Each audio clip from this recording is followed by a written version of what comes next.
Hello students, कैसे हो आप लोग। मेरा नाम है अभिषेक चौधरी और आज जैसा कि हम लोगों ने प्रॉमिस किया था कि हम 15 जुलाई से आप लोग के साथ जुड़ जाएंगे। क्लास 12th का बैच हम लोग स्टार्ट करें और सबसे पहला चैप्टर जो हम ले रहे हैं वो चैप्टर ले रहे हैं हम रिलेशन एंड फंक्शंस। पहला चैप्टर स्टार्ट करें relation and functions.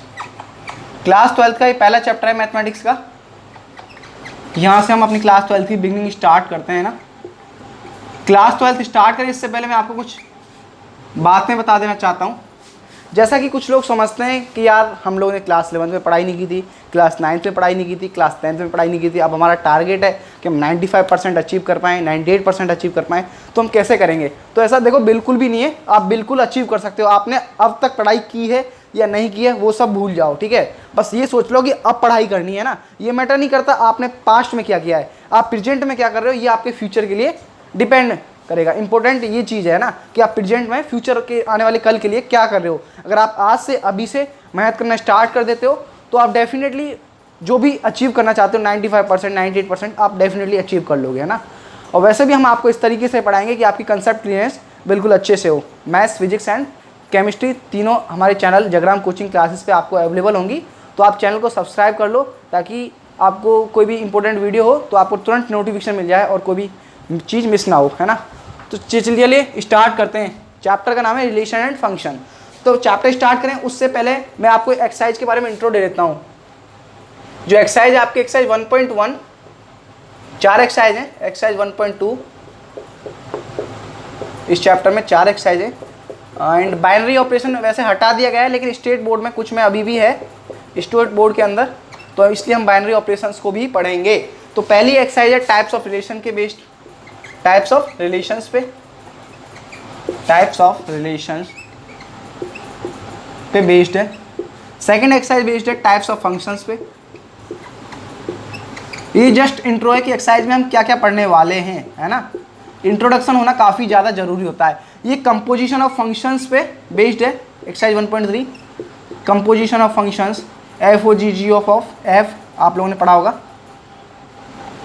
Of functions, है ना। Composition of functions and invertible functions. क्या इन्वर्टिबल फंक्शंस, इन पे ये बेस्ड एक्सरसाइज है। जो नेक्स्ट एक्सरसाइज है वो बेस्ड है बाइनरी ऑपरेशंस पे। क्या बाइनरी ऑपरेशंस, ये वैसे CBSE के अंदर से हटा दिए गए हैं लेकिन स्टेट बोर्ड्स के अंदर अब भी हैं, तो इस पे बेस्ड है ये एक्सरसाइज।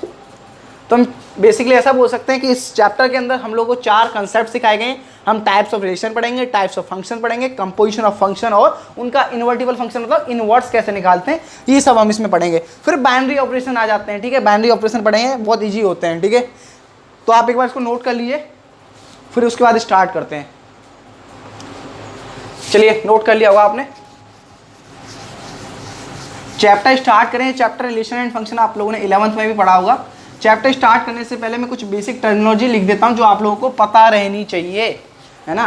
चैप्टर स्टार्ट करने से पहले बेसिक टर्मिनोलॉजी जो आपको पता नहीं चाहिए, जैसे कि कार्टेशियन प्रोडक्ट क्या होता है ना। एक बार 11th की बुक से ये सब पढ़ के आए। अगर आपको नहीं आता है तो बहुत अच्छी बात है ना। कार्टेशियन प्रोडक्ट क्या होता है, जैसे कोई सेट हमारे पास गिवन है, अभी एग्जांपल लेंगे हम। कार्टेशियन प्रोडक्ट क्या होता है एंड डोमेन क्या होती है, डोमेन क्या होती है, रेंज क्या होती है ना।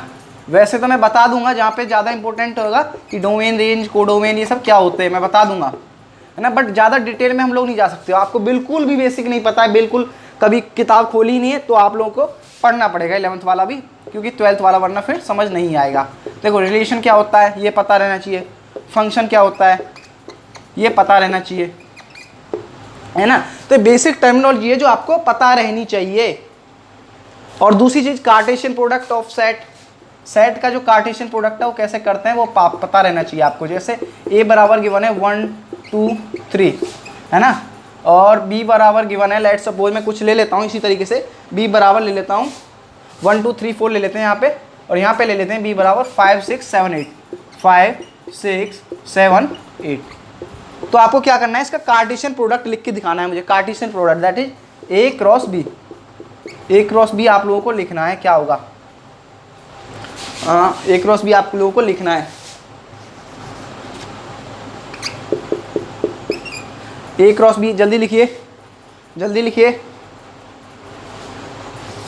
देखो कुछ नहीं करते, पहले 1 को लेते हैं, फिर 1 का 5 के साथ भी लिखेंगे, 6 के साथ भी लिखेंगे, 1,7 भी लिखेंगे, 1,8 भी लिखेंगे। तो कुछ नहीं करते, कैसे लिखते हैं, ये हो जाएगा 1,5 है ना, 1,6 भी हो जाएगा, फिर 1,7 भी हो जाएगा, फिर 1,8 भी हो जाएगा।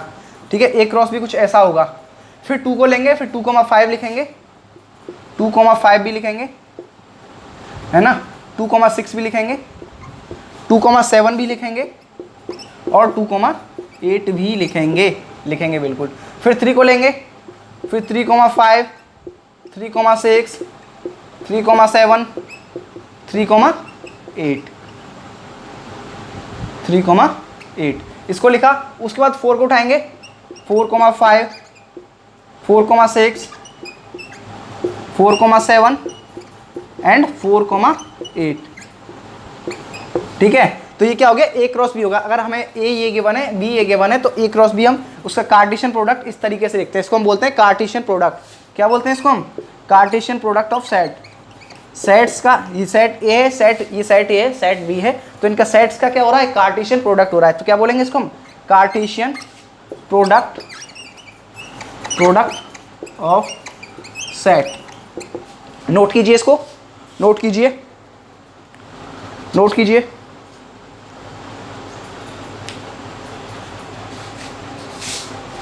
ठीक है, नोट कर लिया होगा आपने। अब इसको मिटा देते हैं।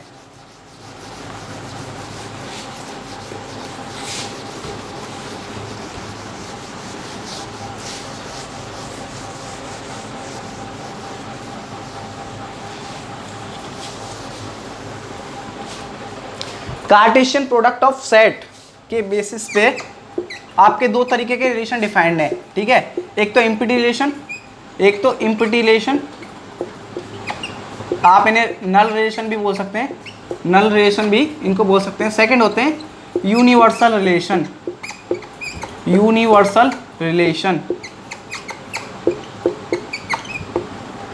देखो इम्पिटी रिलेशन क्या होते हैं, अगर हमारे पास कोई रिलेशन गिवन में और उसमें कोई भी उसका सेट प्रेजेंट नहीं है, उस रिलेशन के अंदर कोई भी सेट प्रेजेंट नहीं है, तो वो इम्पिटी रिलेशन होगा। ठीक है, और यूनिवर्सल रिलेशन उसको बोलते हैं कोई रिलेशन है और उसके सारे कोई दूसरा सेट गिवन है, हमें उसके सारे उसमें गिवन है रिलेशन के अंदर, हमें कोई लेट सपोज हमें एक कार्टेशियन प्रोडक्ट दिया हुआ है ए क्रॉस बी है ना, तो जो इसके कार्टेशियन प्रोडक्ट के सारे एलिमेंट किसी रिलेशन के अंदर अगर गिवन है तो क्या कहलाएगा, यूनिवर्सल रिलेशन कहलाएगा। अगर उस कार्टेशियन प्रोडक्ट का एक भी एलिमेंट उस रिलेशन के अंदर गिवन नहीं है जो हमारे पास क्वेश्चन में दिया हुआ है, तो वो कहलाता है इम्पिटी रिलेशन। दो तरीके के रिलेशन डिफाइंड होते हैं कार्टेशियन प्रोडक्ट ऑफ सेट के बेसिस पे, एक तो इम्पिटी रिलेशन है और एक यूनिवर्सल रिलेशन। अब मैं आपको एक और एग्जांपल देना चाहूँ, जैसे कि आपके स्कूल में एक बॉयज स्कूल है, उसमें 50 बच्चे हैं और एक लड़की जो है वो किसी की बहन है, उसमें जो पढ़ती है 6 क्लास में पढ़ती है लेट्स सपोज है ना, तो आप लोगों को यहीं पे मेरी बात पकड़ लेनी है। मैं आगे इससे कुछ पूछूं, आपको यहीं पे मेरी बात पकड़ लेनी है। क्या मैंने बोला बॉयज स्कूल है तो उसमें लड़की कैसे पढ़ लेगी भाई, बॉयज स्कूल है तो लड़की कहाँ से आ जाएगी, और किसी की सिस्टर कैसे हो सकती है, तो ये रिलेशन क्या कहलाएगा, इम्पिटी रिलेशन कहलाएगा है ना। अब मैंने ऐसा बोल दिया कि कोई स्कूल है 50 बच्चे हैं है ना, बॉयज स्कूल है, उसमें किसी का भाई पढ़ता है, किसी के 4 भाई पढ़ते हैं ना, तो क्या हो जाएगा, यूनिवर्सल रिलेशन हो जाएगा, क्योंकि भाई हो सकता है पढ़ सकते हैं बिल्कुल है ना। अगर चारों एलिमेंट्स प्रेजेंट है उस सेट के अंदर, कोई किसी सेट के चारों एलिमेंट रिलेशन के अंदर प्रेजेंट हैं, तो क्या कहलाता है, यूनिवर्सल रिलेशन कहलाता है। दो तरीके के रिलेशन होते हैं, एक इम्पिटी रिलेशन, एक यूनिवर्सल रिलेशन है ना। अगर मैं देखूं ए बराबर और बी बराबर, यहाँ पे गिवन है मेरे ए कॉमा बी और बराबर गिवन है 1,2, तो यहाँ पे आपको ए क्रॉस बी लिखना है, कार्टेशियन प्रोडक्ट इनका लिखना है। लिखिए, चलिए ट्राई कीजिए। यहाँ पे वैसे हम साइन इस तरीके के बनाते हैं, कुछ साइन जो है हम कुछ इस तरीके से बनाते हैं ना, किस तरीके से बनाते हैं, इस तरीके से। ठीक है, अब सही है। हाँ, अब लिखो इनका कार्टेशियन प्रोडक्ट लिखो। कैसे लिखोगे, मैंने अभी बताया था, काफ़ी बड़े के बताया था, ये तो काफ़ी छोटा है, आसानी से लिख दोगे। क्या लिखोगे, a,1 a,2 यही लिखोगे। फिर लिखोगे b,1 और फिर लिखोगे b,2। देखो ये चैप्टर काफ़ी इजी है, अगर आप हर टर्मिनोलॉजी को समझते हुए चलते हो, बहुत इजी चैप्टर है, बिल्कुल भी आपको दिक्कत नहीं आने वाली है। अगर मैं कोई सेट सी लिख देता हूँ, लेट सपोज मैंने सेट सी लिख दिया एक, उसमें लिख दिया a,1 और b,1, ठीक है, और फिर मैंने पूछा ये इम्पिटी रिलेशन है क्या? ये इम्पिटी रिलेशन है। देखो इस सेट में कितने एलिमेंट आए? 4 एलिमेंट आए, A क्रॉस B। इसके कार्टेशियन प्रोडक्ट के अंदर 4 एलिमेंट्स आए, A,1, A,2, B,1, B,2। तो देखो ये A,1 ये इसमें प्रेजेंट है, एक तो प्रेजेंट है, कम से कम सारे प्रेजेंट नहीं बेशक, ठीक है, एक प्रेजेंट है। तो इस वजह से ये इम्पिटी रिलेशन नहीं होगा। क्यों? क्योंकि भाई एक तो प्रेजेंट है ना। अगर एक भी प्रेजेंट नहीं रहता, यहाँ पे मैं C,1 लिख देता तो ये हो जाता, क्योंकि C,1 इसमें कहीं है ही नहीं और इसमें भी कोई नहीं है ना। B,1 भी है, 2 प्रेजेंट है, दोनों के दोनों ही प्रेजेंट है, A,1 भी प्रेजेंट है और B,1 भी प्रेजेंट है ना। लेकिन मैं पूछूँ ये यूनिवर्सल रिलेशन है तो नहीं है। क्यों? भाई इसमें 4 सेट हैं, चारों के चारों इसमें प्रेजेंट है, नहीं है। बट ये इम्पिटी रिलेशन भी नहीं है। क्यों नहीं है? क्योंकि भाई अगर मैं यहाँ पे लिख दूँ C,1 और D,1 तो देखो इम्पिटी रिलेशन हो गया, क्योंकि इसमें ऐसा कहीं भी नहीं है ना। ये कुछ और ही लिखा हुआ है, इस कार्टेशियन प्रोडक्ट के एलिमेंट नहीं है, ये एक भी प्रेजेंट नहीं है, तो इसलिए क्या होगा? अभी इम्पिटी रिलेशन हो गया। लेकिन मैंने पहले क्या लिखा हुआ था? A,1 और यहाँ पे लिखा था B,1, तो ये क्या हो गया? ये इम्पिटी रिलेशन नहीं रहा। लेकिन ये ध्यान रखिए ये यूनिवर्सल रिलेशन भी नहीं है। क्यों नहीं है यूनिवर्सल रिलेशन? क्योंकि चारों ये जो है एलिमेंट्स प्रेजेंट नहीं है। अगर मैं चारों एलिमेंट्स को प्रेजेंट कर दूं, जैसे A,2 लिख दूं, यहाँ पे क्या लिख दूं? A,2 और यहाँ पे लिख दूं B,1 और यहाँ पे लिख दूं B,2। अब क्या हो गया ये? अब हो गया यूनिवर्सल रिलेशन। अब यूनिवर्सल रिलेशन हो गया। क्यों हो गया भाई? चारों प्रेजेंट हैं। देखो A,1, A,2, B,1, B,2 चारों प्रेजेंट हैं। मैंने बताया था यूनिवर्सल रिलेशन कौन सा होता है? किसी सेट के, किसी कार्टेशियन प्रोडक्ट के अगर किसी रिलेशन के अंदर चारों एलिमेंट्स, जो इतने भी एलिमेंट्स हैं वो सारे प्रेजेंट होते हैं, तो क्या रिलेशन कहलाता है? यूनिवर्सल रिलेशन कहलाता है। नोट कीजिए इसको, नोट कीजिए, नोट कीजिए। ये तो अभी हम लोगों ने पढ़ा था कि कार्टेशियन प्रोडक्ट ऑफ सेट के बेसिस पे 2 तरीके के हमारे अपने पास रिलेशन आते हैं, कि इम्पिटी रिलेशन, एक यूनिवर्सल रिलेशन, ठीक है। इसके बाद हम और तरीके के भी पढ़ेंगे, है ना। इक्विवेलेंस रिलेशन क्या होता है, उसके बेसिस पे भी 3 प्रकार हो जाते हैं, ठीक है। इसको नोट कीजिए, नोट कीजिए, नोट कीजिए, ठीक है। अब आते हैं इक्विवेलेंस रिलेशन। इक्विवेलेंस रिलेशन क्या होता है वो समझते हैं। पहली चीज तो उस बेसिस पे हम पहले 3 तरीके के रिलेशन डिफाइन करते हैं, एक रिफ्लेक्सिव, एक सिमेट्रिक और एक ट्रांजिटिव, ठीक है। एक रिफ्लेक्सिव, एक सिमेट्रिक और एक transitive equivalence relation.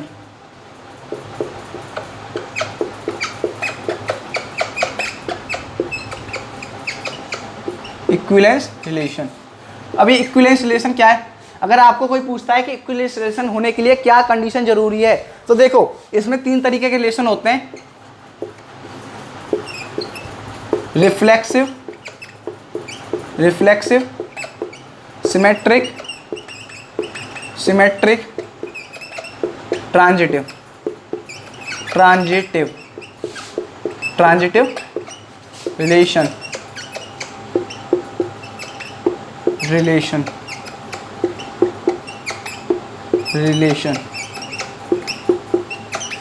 So students हम ऐसा बोल सकते हैं इक्विवेलेंस रिलेशन कौन सा होगा? जो अगर कोई रिलेशन रिफ्लेक्सिव रिलेशन भी है, सिमेट्रिक रिलेशन भी है और ट्रांजिटिव भी है, तो वो इक्विवेलेंस रिलेशन होगा। तो हम क्या लिख सकते हैं? A relation will be an equivalence relation, will be an equivalence relation, है ना, if it is reflexive, symmetric। अभी ये रिफ्लेक्सिव, सिमेट्रिक और ट्रांजिटिव क्या होते हैं हम 1 बाय 1 डिस्कस करेंगे, है ना। एंड ट्रांजिटिव एक रिलेशन इक्विवेलेंस रिलेशन कब कहलाएगा? अगर वो रिफ्लेक्सिव भी है, सिमेट्रिक भी है और ट्रांजिटिव भी है। अभी तीनों तरीके के रिलेशन हम अभी डिस्कस करेंगे, है ना। So students please pause the video to note it down.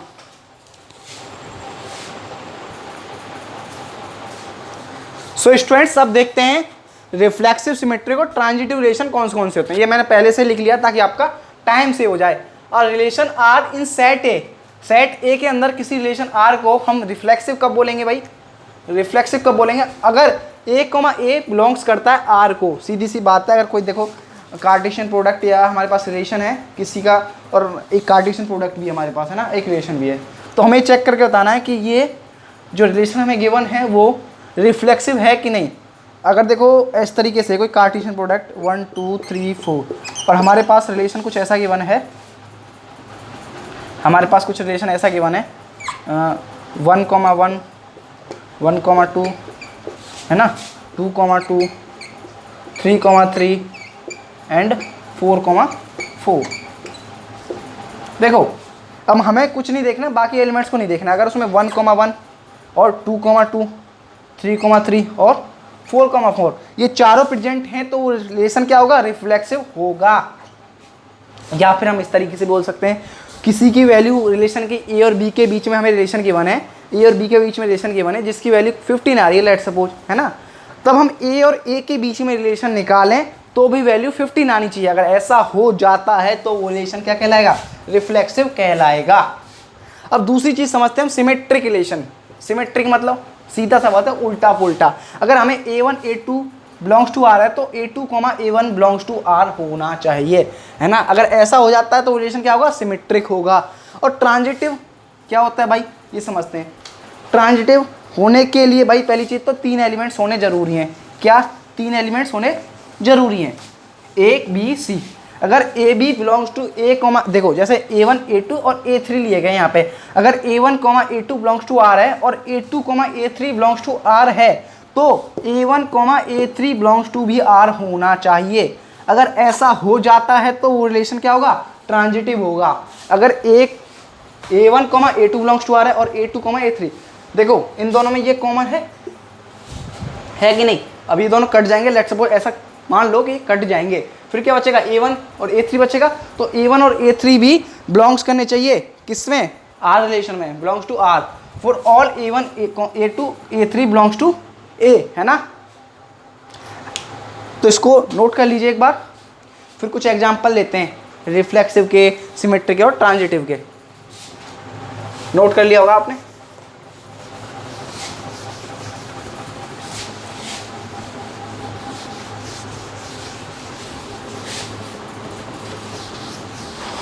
Reflexive का एग्जांपल लेते हैं, फर्स्ट लेते हैं रिफ्लेक्सिव का। जैसे कि एक रिलेशन गिवन है, एक रिलेशन गिवन है ए और बी के बीच में जिसकी वैल्यू आ रही है 10, है ना, 10 आ रही है। अब ये रिलेशन हमें गिवन है, अब हमें पूछा ये रिफ्लेक्सिव होगा कि नहीं, कब होगा। देखो रिफ्लेक्सिव वो मैं बताता हूँ।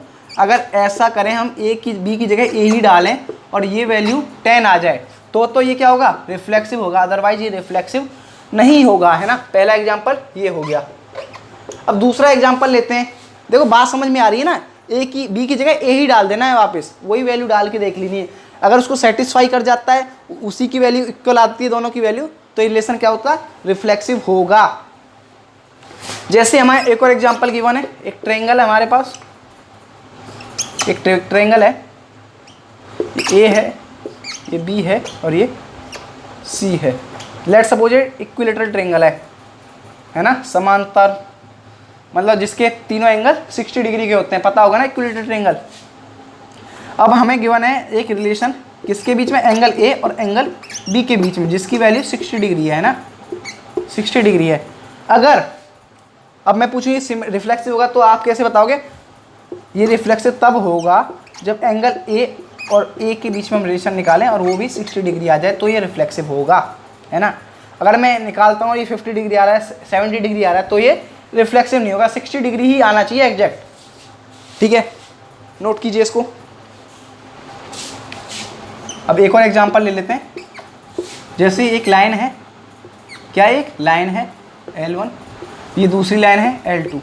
अब एक रिलेशन गिवन है हमें लाइन 1 और लाइन 2 के बीच में। क्या है वो relation, L1 perpendicular to L2। देखो दिख रहा है लाइन 1 L2 के लाइन 2 के परपेंडिकुलर है, दोनों लाइन परपेंडिकुलर है ना एक दूसरे के, बात करें तुम। और फिर हम ऐसा देखें लाइन 1 के परपेंडिकुलर होना चाहिए। अगर ऐसा हो जाता है तो रिलेशन क्या होगा, रिफ्लेक्सिव होगा। अगर लाइन 1 के परपेंडिकुलर हो जाए। बट यार क्या बात है, बकवास सी लिख दी ना कुछ। लाइन 1 के परपेंडिकुलर कैसे हो जाएगी भाई, है ना। तो ये रिलेशन क्या होगा, ये रिलेशन क्या होगा, रिफ्लेक्सिव नहीं होगा, है ना। ये रिलेशन रिफ्लेक्सिव नहीं होगा, ये होगा, लेकिन ये रिफ्लेक्सिव नहीं होगा। क्या लिख देंगे हम, not a reflexive relation, not a reflexive relation. ऐसा कभी होगा क्या, हो ही नहीं सकता, ठीक है। सिंपली हम ऐसा लिख देंगे, नॉट ए रिफ्लेक्सिव रिलेशन। भाई लाइन वन के ही परपेंडिकुलर कैसे हो जाएगी, लाइन 1 लाइन 2 परपेंडिकुलर है भाई, दिखे हमें दिख रहा है 90 डिग्री का एंगल बन रहा है, परपेंडिकुलर है, बट लाइन वन के परपेंडिकुलर कैसे हो जाएगी, है ना। तो नोट कीजिए, आप इसको नोट कीजिए। उसके बाद देखते हैं फिर सिमेट्रिक, फिर देखते हैं सिमेट्रिक। यहां पे हम सेकंड कर देते हैं सिमेट्रिक, सिमेट्रिक। तो भाई सिमेट्रिक क्या बोलता है, क्या बोलता है सिमेट्रिक, अगर ए और बी के बीच में रिलेशन है, वो 10 की वैल्यू इक्वल आ रही है ना, फिर हम इसका उल्टा करें, है ना, उल्टा करें, बी और ए के बीच में रिलेशन निकालें, अगर उसकी वैल्यू भी 10 के इक्वल आ जाए तो देखो ये सिमेट्रिक होगा, है ना। और सिमिलरली क्या करना है, कुछ नहीं करना, उल्टी वैल्यू पुट कर देनी। अगर ए और बी के बीच में रिलेशन गिवन है और उसकी वैल्यू 10 के इक्वल आ रही है, और बी और ए के बीच में अगर हम रिलेशन निकालें और उसकी वैल्यू भी 10 के इक्वल आ जाए, तो ये रिलेशन क्या होगा, सिमेट्रिक होगा। फिर सेकंड एग्जांपल देखते हैं। अब ये ट्रायंगल गिवन है, इक्विलेटरल ट्रायंगल, ए और बी के बीच में रिलेशन क्या आ रहा है, 60 डिग्री का।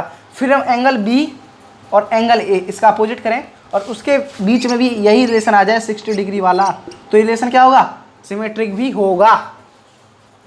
अब हमने देखा था लाइन 1 लाइन 2 के परपेंडिकुलर आ रही है इस वाले क्वेश्चन में, कि लाइन 1 लाइन 2 के परपेंडिकुलर आ रही है, इस वाले एग्जांपल में देखा। तो फिर हम सिमेट्रिक के लिए क्या करेंगे, उल्टा करेंगे, जस्ट मैंने अभी बताया। तो इसमें क्या होगा, लाइन 2 लाइन 1 के परपेंडिकुलर होनी चाहिए, फिर लाइन 2 लाइन 1 के परपेंडिकुलर होनी चाहिए, जो कि है लाइन 2 लाइन 1 के और लाइन 1 लाइन 2 के परपेंडिकुलर है। फिर क्या हो जाएगा, ये एक सिमेट्रिक रिलेशन हो जाएगा। क्या हो जाएगा, सिमेट्रिक रिलेशन हो जाएगा, क्योंकि भाई दोनों लाइनें परपेंडिकुलर हैं एक दूसरे के, सिमेट्रिक रिलेशन हो जाएगा, ठीक है। आगे होगी बात समझ में। अब इसको हम एक और तरीके से समझ सकते हैं कि ए और बी के बीच में रिलेशन गिवन है और बी और ए के बीच में रिलेशन गिवन है। इसको एक और तरीके से समझ सकते हैं, जैसे ए और बी के रिलेशन में बीच में गिवन है और ये इक्वल है ए माइनस बी के इक्वल है ना, और जिसकी वैल्यू 10 के बराबर है ना, जिसकी वैल्यू 10 के बराबर है। फिर हम बी और ए के बीच में रिलेशन निकालें उसका अपोजिट करके, तो वो बी माइनस ए के तो इक्वल होना ही चाहिए, होगा ही, ऑब्वियस है। साथ में अगर वो 10 के इक्वल ही आ जाती है उसकी वैल्यू, तो ये क्या कहलाएगा, सिमेट्रिक कहलाएगा, अदरवाइज ये सिमेट्रिक नहीं कहलाएगा। ध्यान से सुनेगा, अगर ए और बी के बीच में रिलेशन है गिवन है, वो ए माइनस बी के इक्वल है और वो 10 के इक्वल है, तो फिर हम उसका उल्टा करें, बी और ए के बीच में रिलेशन निकालें, वो बी माइनस ए के इक्वल हो और वो भी 10 के इक्वल आ जाए, तो रिलेशन क्या होगा, सिमेट्रिक होगा। सो स्टूडेंट्स इसको नोट कर लीजिए। उसके बाद हम देखते हैं ट्रांजिटिव। क्या देखते हैं, ट्रांजिटिव देखते हैं। अब नोट कीजिए इसको,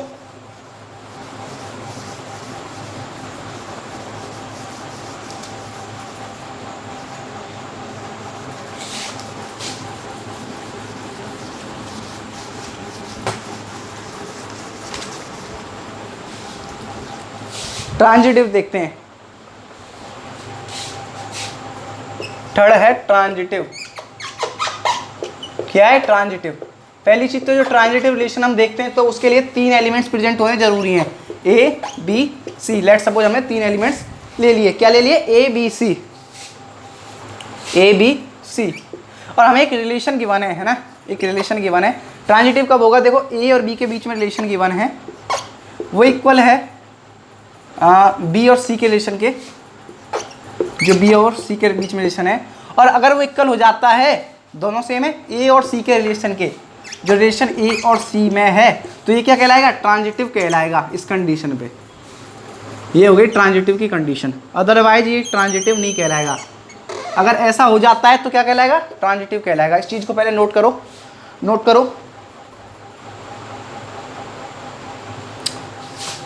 एक एग्जांपल लेते हैं, जैसे ए और बी के बीच में रिलेशन गिवन है और वो इक्वल है किसके, ए माइनस बी के। फिर हमें एक रिलेशन गिवन है बी और सी के बीच में, वो इक्वल किसके, बी माइनस सी के। तो जो हम सी और ए या फिर ए और सी के बीच में रिलेशन निकालें, किसके ए और सी के बीच में रिलेशन निकालें तो वो ए माइनस सी के इक्वल होना चाहिए। अगर ऐसा हो जाता है तो रिलेशन क्या होगा, ट्रांजिटिव रिलेशन होगा, अदरवाइज ये ट्रांजिटिव रिलेशन नहीं होगा। अब दूसरा एग्जांपल था हमारा किसका, ट्रायंगल का था। दूसरा एग्जांपल कुछ हमारा इस तरीके से था ट्रायंगल का, ए बी और ये सी था, ठीक है। तो हमें एक रिलेशन गिवन था एंगल ए और बी के बीच में, एक रिलेशन गिवन था किसके, एंगल ए और एंगल बी के बीच में, वो इक्वल था 60 डिग्री के, है ना। अगर एंगल बी और एंगल सी के बीच में रिलेशन निकाला जाए और वो भी 60 डिग्री आता है ना, तो फिर हम जो रिलेशन निकालें एंगल ए और एंगल सी के बीच में वो भी क्या आना चाहिए, 60 डिग्री आना चाहिए। अगर एंगल ए और एंगल सी के बीच में रिलेशन निकालें और वो 60 डिग्री आ जाए, अगर ऐसा हो जाए, है ना, तो क्या कहलाएगा, सिमेट्रिक रिलेशन कहलाएगा। बात समझ में आ रही है। सीधी सी बात ये है, A comma B belongs to R है ना, और बी कॉमा सी भी बिलोंग्स टू आर है, then A comma C belongs to R हो जाए, ऐसा हो जाए तो ये क्या कहलाएगा, ट्रांजिटिव रिलेशन कहलाएगा। देखो भाई मैंने हर तरीके से बात आपको समझा दी है ना, आप इसको नोट कर लीजिए, है ना, हर तरीके से हम लोगों ने समझ ली है। काफ़ी हम एग्जाम्पल भी करेंगे इसके, देन उसके बाद इसकी एक्सरसाइज करेंगे 1.1, उसको हम करीबन 2 पार्ट में करेंगे, है ना, क्योंकि बड़ी एक्सरसाइज है। तो हम कंसेप्ट क्लियरेंस के साथ एक एक क्वेश्चन को डिस्कस करेंगे। अभी हम इसका इंट्रोडक्शन ले रहे हैं, चैप्टर 1 रिलेशन एंड फंक्शन, ठीक है। नोट कीजिए, नोट कीजिए।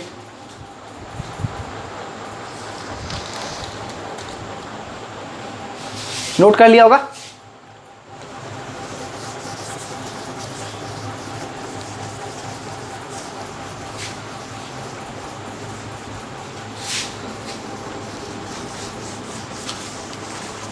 देखो अब हमारा थर्ड एग्जाम्पल था।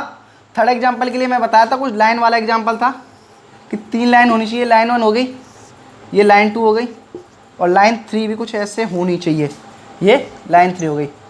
तो हमें गिवन है लाइन 1 एक रिलेशन, लाइन 1 और लाइन 2 के बीच में, फिर लाइन 2 और लाइन 3 के बीच में रिलेशन गिवन है। वो क्या है, देखो लाइन और लाइन 2 के बीच में क्या है रिलेशन भाई, लाइन 1 जो है परपेंडिकुलर है, L1 परपेंडिकुलर टू L2 है, ठीक है, और L2 परपेंडिकुलर है L3 के, देखो है ना, लाइन 2 L3 के, लाइन 3 के परपेंडिकुलर है, तो यहाँ पे भी हम लिख देंगे लाइन 2 परपेंडिकुलर टू लाइन 3। अगर फिर इसमें ऐसा हो जाए कि लाइन 1 परपेंडिकुलर हो जाए लाइन 3 के, ऐसा होना चाहिए इस हिसाब से, अगर ये ट्रांजिटिव है तो इसके लिए, बट ऐसा हो रहा है क्या, लाइन 1 परपेंडिकुलर हो रही है लाइन 3 के, नहीं हो रही है। लाइन 1 लाइन 3 के परपेंडिकुलर कहाँ से हो जाएगी भाई, ऑफकोर्स ये तो पैरेलल लाइन है, दिख रहा है हमें, लाइन 1 और लाइन 3 क्या है, पैरेलल लाइन से, line 1 and line 3 are parallel lines, parallel lines.